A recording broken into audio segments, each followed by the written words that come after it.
নমস্কার, আমি কৃষ্ণ ভারতী।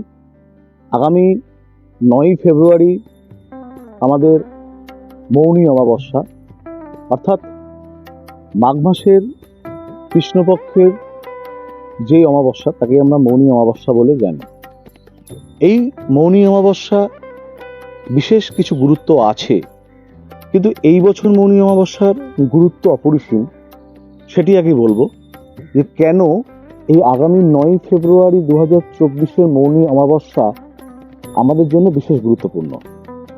কারণ এই অমাবস্যায় আপনারা ভালো করে লক্ষ্য করে দেখবেন, আমাদের বাড়িতে যে সমস্ত পঞ্জিকা আমরা ব্যবহার করি, গ্রহস্পর্শ যোগ কিন্তু আছে।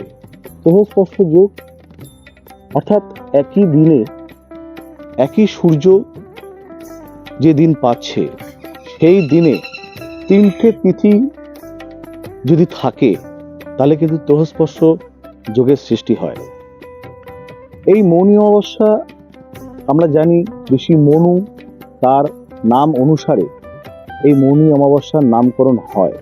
এই মৌনী অমাবস্যায় মৌনব্রত পালন করাই শ্রেয়, কিন্তু বর্তমান সমাজে এত ব্যস্ততার সময় আমরা কিন্তু কেউ মৌনব্রত পালন করতে পারি না। তাই সবাইকে বলবো, কুকথা কিংবা কুভাবনা এই দিনকে রাখবেন না, সেখান থেকে কিন্তু নিজেদের বিরত রাখতে হবে। যাদের গ্রহদোষ চলছে কিংবা যে কোনো ধরনের সমস্যা চলছে, এই অমাবস্যা গ্রহস্পর্শ যোগে আপনারা যদি গঙ্গা স্নান করতে পারেন তাহলে কিন্তু দারুণ পুণ্য লাভ কিন্তু সম্ভব। যাদের বাড়ির সামনে গঙ্গা নেই তারা নিজেদের স্নানের জলে অল্প একটু গঙ্গার জল মিশিয়েও কিন্তু আপনারা 9ই ফেব্রুয়ারি কিন্তু স্নান করতে পারেন, তাহলেও কিন্তু মোক্ষ লাভ কিন্তু সম্ভব। এই মৌনী অমাবস্যায় আমরা প্রত্যেক মাসের মতনই তারাপীঠে উপস্থিত থাকব।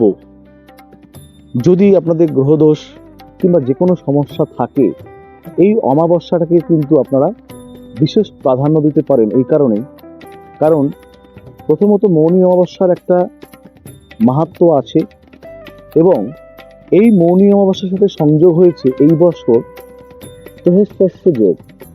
গ্রহস্পর্শ যোগে আমরা যদি কোনো কাজ করি কিংবা কোনো প্রতিকার প্রতিবিধান করি তাহলে কিন্তু সহস্র গুণ ফল লাভ হয়।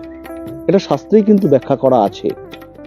এবং কিছু গৃহজনিত টোটকা, যেরকম আপনারা তিলের লাড্ডু তৈরি করে আপনারা বিতরণ করতে পারেন, গরিব মানুষকে কম্বল বিতরণ করতে পারেন, আমলকি ফল কাউকে বিতরণ করতে পারেন, কোনো গরিব কিংবা দুঃখী মানুষকে। আরও অন্যান্য বিষয়ে জানতে অবশ্যই যোগাযোগ রাখতে পারেন। সবাইকে আরেকবার বলবো, আগামী 9ই ফেব্রুয়ারি 2024 যে মৌনী অমাবস্যা আমরা পেতে চলেছি,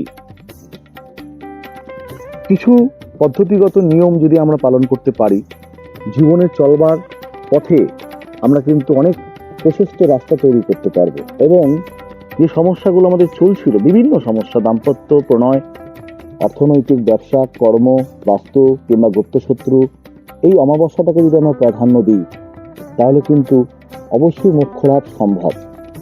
সবাই ভালো থাকবেন, সুস্থ থাকবেন, সবার মঙ্গল জীবন কামনা করছি।